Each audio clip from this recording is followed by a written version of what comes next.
Hello student, আমি Tapas sir.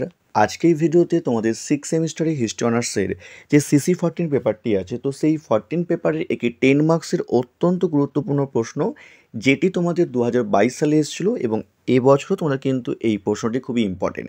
তো প্রশ্নটা হচ্ছে, চীন সোভিয়েত সম্পর্কের অবনতির কারণগুলো আলোচনা করো, বা 1950 থেকে 60-এর দশকে চীন সোভিয়েত সম্পর্কের যে অবনতি সেই সম্পর্কে আলোচনা করো।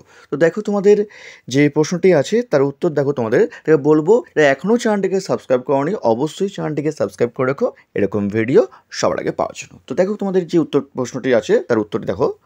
1949 সালে 1 অক্টোবর গণপ্রজাতন্ত্রী চীনের আত্মপ্রকাশ বিশ্ব ইতিহাসে এক নতুন অধ্যায়ের জন্ম দিয়েছিল। বহু বাধা বিপত্তিকে সামলে মাও সেতুংয়ের নেতৃত্বে কমিউনিস্ট চীনের উত্থান এক গৌরবময় ইতিহাস সৃষ্টি করেছিল। চীনে কমিউনিস্ট শাসন প্রতিষ্ঠার পর সোভিয়েত রাশিয়ার সঙ্গে তার সম্পর্ক বেশ ঘনিষ্ঠ হয়েছিল। সোভিয়েত ইউনিয়ন সর্বপ্রথম চীনা কমিউনিস্ট সরকারকে স্বীকৃতি দিয়েছিল। চীনের সাম্যবাদের প্রতিষ্ঠার পর রাশিয়ার আদর্শগত কারণে চীনকে গ্রহণ করেছিল। সাম্যবাদী আন্দোলনকে শক্তিশালী করার জন্যই এই দুই দেশ বা এই দুই কমিউনিস্ট রাষ্ট্র কাছাকাছি হয়েছিল। ঠান্ডা লড়াইয়ের প্রেক্ষাপটে বিশ্ব রাজনীতি দুই পরস্পর বিরোধী শিবিরে বিভক্ত হয়ে পড়েছিল। পুঁজিবাদী দুনিয়ার আগ্রাসন থেকে নিজেদেরকে রক্ষা করার তাগিদে সাম্যবাদী চীন ও সোভিয়েত ইউনিয়ন একত্রে চলার সিদ্ধান্ত নিয়েছিল। কিন্তু 50-এর দশকের শেষ দিক থেকে এই সম্পর্কের অবসান ঘটতে শুরু করে বেশ কিছু কারণের ফলে। নেক্সট প্যারা। এই বিতর্কের সূচনাকাল হিসাবে চিহ্নিত করা যায় 1956 সালের ফেব্রুয়ারি মাসে সোভিয়েত ইউনিয়নের কমিউনিস্ট পার্টির 20টি অধিবেশনকে। এই অধিবেশনে ক্রুশ্চেভ স্ট্যালিনের বিরুদ্ধে বেশ কিছু মারাত্মক অভিযোগ এনেছিলেন। ক্রুশ্চেভের কাছে স্ট্যালিনের চিন্তাভাবনা ছিল অপ্রাসঙ্গিক। এই সময় সোভিয়েত রাশিয়া শান্তিপূর্ণ সহাবস্থান, শান্তিপূর্ণ প্রতিযোগিতা ও শান্তিপূর্ণ পথে সমাজতান্ত্রিক উত্তরণকে নীতি হিসাবে গ্রহণ করেছিল। চীন রাশিয়ার এই নীতিকে মানতে পারেনি। এর ফলে দুই শীর্ষস্থানীয় কমিউনিস্ট দেশের মধ্যে মতাদর্শগত সংগ্রাম শুরু হয়। পরের পাড়া। 1958 সালে রুশ বিপ্লবের 40তম বার্ষিকী পালন অনুষ্ঠানে মাও সেতুং উপস্থিত ছিলেন।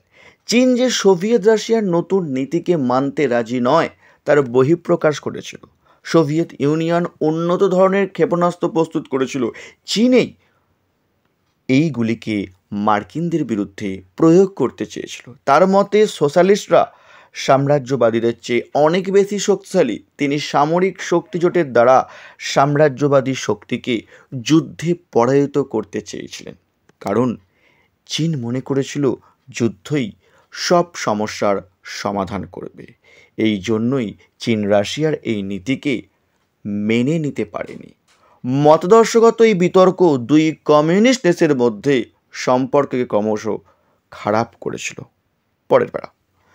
1957 সালে নভেম্বর মাসের পর থেকে চীন সোভিয়েত সম্পর্ক আরও প্রকাশ্যে চলে আসে, খারাপ সম্পর্ক প্রকাশ্যে চলে এসেছিল। 1958 সালে সোভিয়েত ইউনিয়ন মার্শাল টিটোর সাথে সম্পর্ককে ভালো করার জন্য উদ্যোগ নিয়েছিল। রাশিয়ার এই নীতিকে চীন মানতে পারেনি। যুগোস্লোভিয়ার নেতা মার্শাল টিটো ছিলেন চীনাদের চোখে মার্ক্সবাদ বিচ্যুত বিশ্বাসঘাতক নেতা। ক্রুশ্চেভের এই সিদ্ধান্তকে চীন মানতে পারেনি। পরের প্যারা। চীন সোভিয়েত সম্পর্কে ফাটল ধরার ক্ষেত্রে আরেকটি গুরুত্বপূর্ণ ঘটনা ছিল 1959 সালে ক্যাম্প ডেভিডে সোভিয়েত নেতা ক্রুশ্চেভের সঙ্গে মার্কিন প্রেসিডেন্ট আইজেন হাওয়ারের আলোচনা। এই দুই মহান শক্তিধর রাষ্ট্রপ্রধানদের মধ্যে বন্ধুত্বপূর্ণ পরিবেশ আলোচনা হয়েছিল। এই ধরনের সমঝোতামূলক পরিবেশে মার্কিনীদের সঙ্গে রাশিয়ার বৈঠককে চীন মানতে পারেনি। চীনের মনে হয়েছিল সোভিয়েত ইউনিয়ন পুঁজিবাদীদের সাথে সমঝোতা করে সমাজতন্ত্রের অগ্রগতিকে রোধ করে দিচ্ছে। সোভিয়েত রাশিয়ার পক্ষে বিশ্ব সমাজতান্ত্রিক আন্দোলনে নেতৃত্ব দেওয়া আর সম্ভব নয়। চীন সোভিয়েত রাশিয়ার প্রতি বিরক্ত হয়েছিল এবং এই নীতির কঠোর সমালোচনা করেছিল। পরের প্যারা, 1962 সালে ভারতের সঙ্গে সীমানাকে কেন্দ্র করে চীন ভারত যুদ্ধ শুরু হয়েছিল। চীনের আশা ছিল সোভিয়েত ইউনিয়ন যেহেতু কমিউনিস্টরা, তাই সে চীনকে সমর্থন করবে, কিন্তু চীনের এই আশা পূরণ হয়নি, বরং রাশিয়া ভারতকে সামরিক সাহায্য দিয়েছিল। সোভিয়েত রাষ্ট্রের কাছ থেকে চীনের এই ধরনের আচরণ আশা করেনি, চীন এই ধরনের আচরণ আশা করেনি।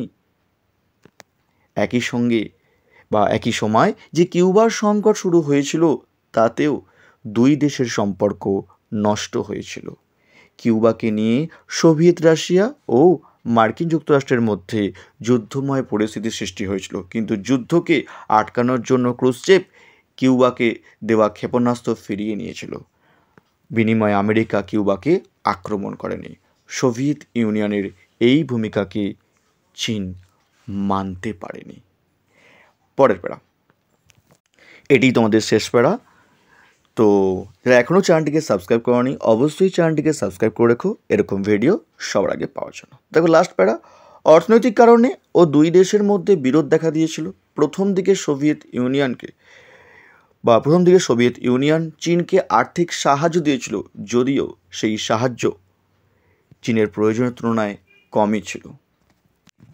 কিন্তু এই আর্থিক সাহায্যের বিনিময়ে চীনকে অনেক শর্ত মেনে নিতে হয়েছিল, যেমন সোভিয়েতের সঙ্গে চীনকে বাণিজ্য করতে হয়েছিল, চীনকে নিজের ক্ষতি করে কৃষিজাত পণ্য রপ্তানি করতে হয়েছিল।